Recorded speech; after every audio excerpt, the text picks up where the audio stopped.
¿Qué tal? ¿Cómo andan, amigos? Acá estamos en Motorix, este espacio que le dedicamos a la Fórmula 1 cada vez que hay una noticia. Y bueno, este es el caso. Primero un análisis y después vamos con las noticias relevantes de las últimas horas de la máxima categoría. El análisis, más que análisis, es mi opinión respecto a algo que se habló muchísimo durante el fin de semana, que es el tema de la permanencia del Gran Premio de Mónaco en el calendario de la Fórmula 1. Yo soy partidario de que la carrera tiene que seguir. Esto yo ya lo he dicho en un directo el último domingo. ¿Y por qué digo esto? Porque me parece que Mónaco, más allá de que es una carrera que se define prácticamente en la clasificación, que no ofrece grandes espectáculos en la competencia porque hay escasos lugares de sobrepasos, y lo hemos visto no solamente en esta carrera que ganó Kimi Antonelli muy bien, sino también en otras ediciones. Más allá de todo eso, hay ciertos motivos que me permiten a mí afirmar que Mónaco, que el Gran Premio de Mónaco tiene que continuar. Primero y principal, la historia. O sea, estamos hablando de una carrera que desde 1950 hasta nuestros días ha estado siempre formando parte del campeonato de la Fórmula 1. Eso creo que tiene un valor significativo, es tradición. Mónaco es tradición, más allá, repito, de que los espectáculos no suelen ser los mejores.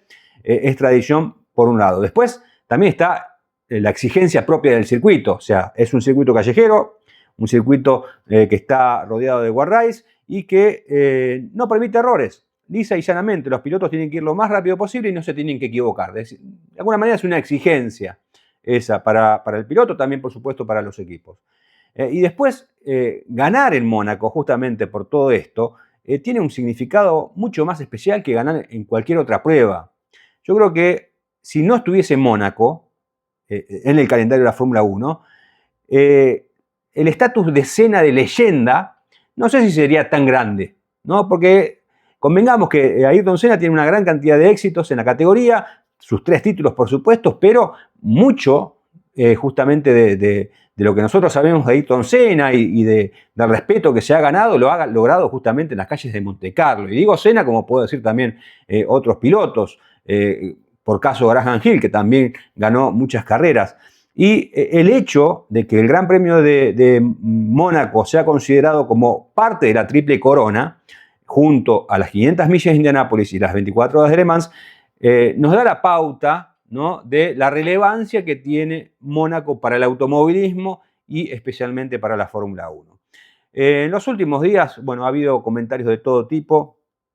Mucha gente que, bueno, no opina como yo, por supuesto, que está en desacuerdo y que piensa que Mónaco tiene que desaparecer del calendario porque no da ningún tipo de espectáculo y demás. Repito, es solo una carrera al año. Si vos me decís que los 24 grandes premios del calendario se hacen en Mónaco, bueno, obviamente no puede pasar eso, pero es una vez al año, ¿no? Y repito, es una carrera con mucha tradición, una carrera que también, quieran o no, le opone mucho glamour a la Fórmula 1, que también es necesario como parte del deporte y como parte mismo de lo que es la Fórmula 1 como categoría. Así que tiene que estar, yo creo que tiene que estar.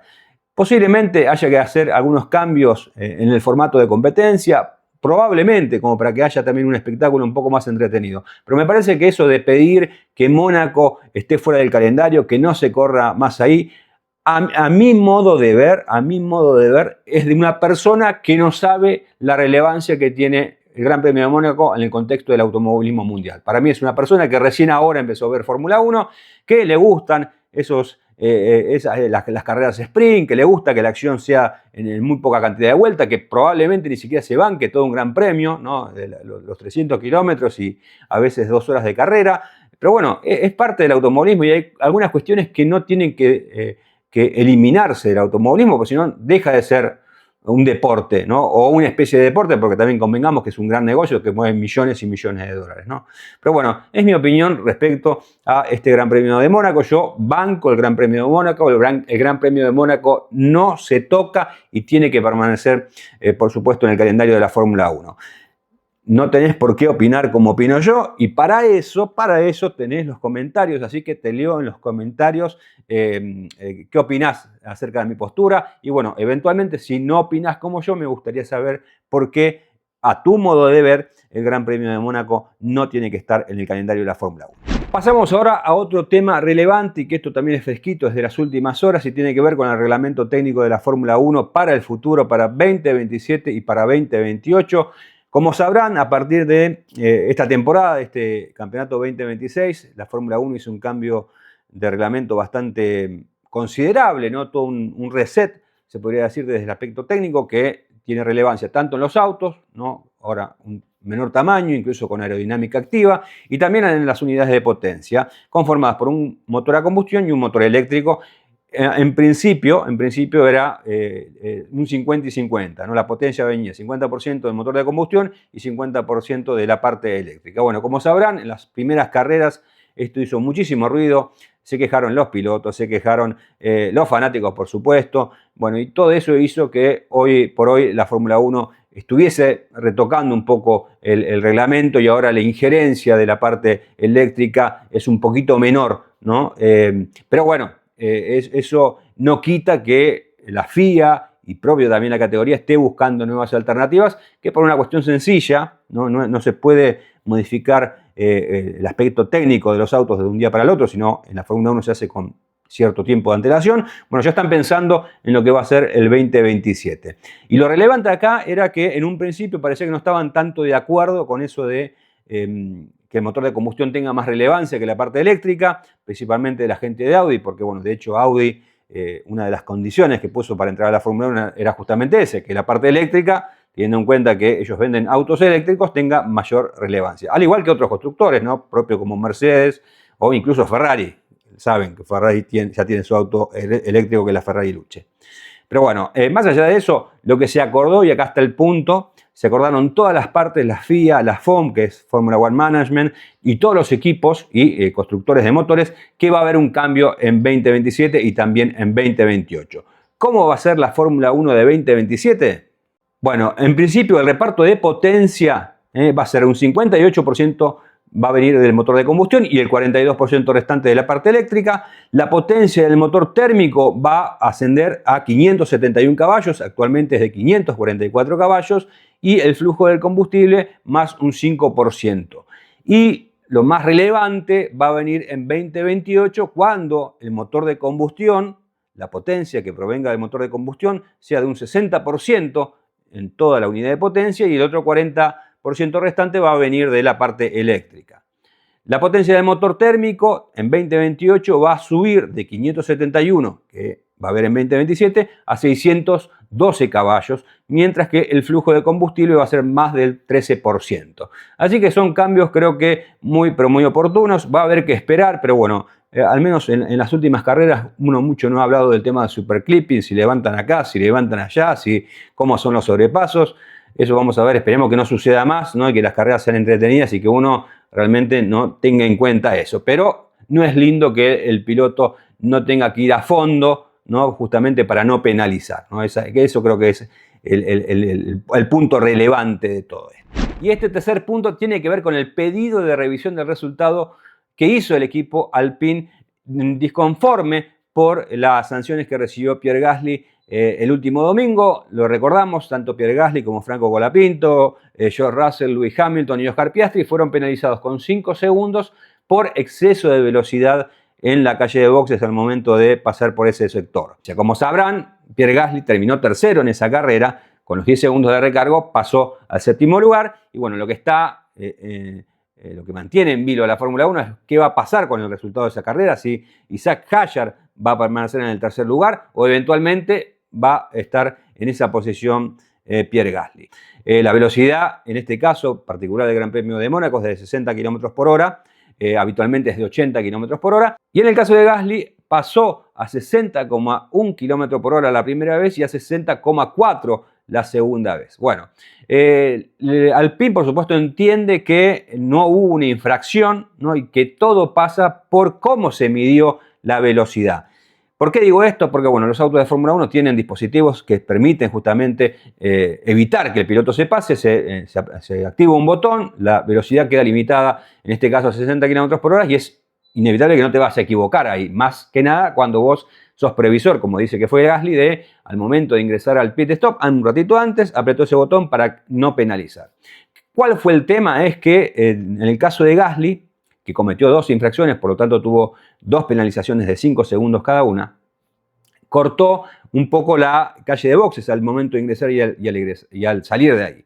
Bueno, como velocidad es espacio sobre tiempo, lo que el sistema de la Fórmula 1 detectó es que al recorrer menos distancia, la velocidad fue mayor, ¿no? Y ahí está el punto.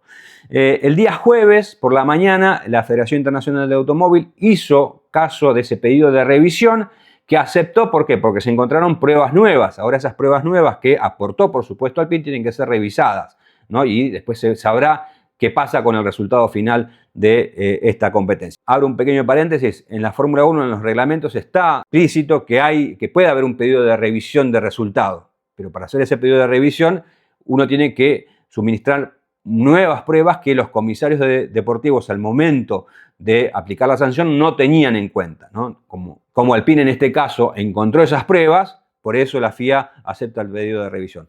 ¿Cuáles son los 4 puntos fundamentales en los que se basa esta solicitud de Alpine? Es en lo siguiente: que la FIA y la FOM, pero no los comisarios de carrera, tenían conocimientos previos a la competencia de que había un problema con los bucles del cronometraje en la calle de boxes, es decir, que había ciertas diferencias, y creo que es un tema fundamental. Que Alpine tenía datos que demostraban que el piloto del auto número 10, Pierre Gasly, activó el limitador de velocidad de la calle de boxes antes de entrar en ella y no excedió el límite de velocidad de la calle de boxes. El tercer punto, una declaración de testigo de Pierre Gasly en la que afirmaba que adoptó un enfoque cauteloso antes de entrar a la calle de boxes, habiendo sido advertido por sus ingenieros. Y el cuarto punto tiene que ver con la FOM como proveedor oficial del cronometraje de la competencia, proporcionó evidencia de que la distancia utilizada en el cálculo del cronometraje oficial de la Fórmula 1 y por lo tanto la velocidad de la calle de boxes era inexacta y sobreestimaba la velocidad del auto de Pierre Gasly. Son contundentes estas pruebas, así que hay que ver qué va a pasar, ¿no? Si efectivamente, si se le devuelve el tercer lugar a Pierre Gasly o si se mantiene en la 7ª posición. Me parece bueno decir lo siguiente: Alpine fue el único equipo que pidió la revisión del resultado. En consecuencia, va a cambiar el puesto de Gasly. Se lo pondrá tercer lugar, Hatcher quedará cuarto y así sucesivamente, ¿no? Aquellos pilotos, por ejemplo, Hamilton, también penalizado por lo mismo, después él cumplió la sanción y listo. Después el resto de los equipos, como McLaren, que también tuvo afectado a Piastri, o mismo Mercedes, si no hicieron el pedido de revisión, bueno, listo, no lo hicieron y ya está, perdieron. O sea, acá esto hay que ser también muy claro, ¿no? Acá la razón la tendría Alpine solamente y el pedido de revisión es sobre el resultado de Alpine. Así que bueno, les quería comentar estas cosas. Por un lado, mi opinión respecto a la permanencia del Gran Premio de Mónaco en el calendario de la Fórmula 1. Después tema motores para 2027 y 2028 y por supuesto lo que ya sabemos del caso de Alpine con Gasly y la lucha que está teniendo el equipo francés por ese tercer lugar, que dicho sea de paso son bastantes puntos y es una muy buena posición también en la Copa de Constructores, que como sabrán también, según el puesto que uno obtenga, tiene un premio económico bastante interesante. Bueno, si les gustó el video ya saben lo que tienen que hacer, le dan un like, se suscriben al canal si no están suscritos y nos vamos a ver el próximo domingo. Estén atentos, vamos a hacer un directo después del Gran Premio, seguramente por la tarde-noche, para analizar la actuación de Franco Colapinto en el Gran Premio de Barcelona y Cataluña de este fin de semana. Nos vemos en la próxima.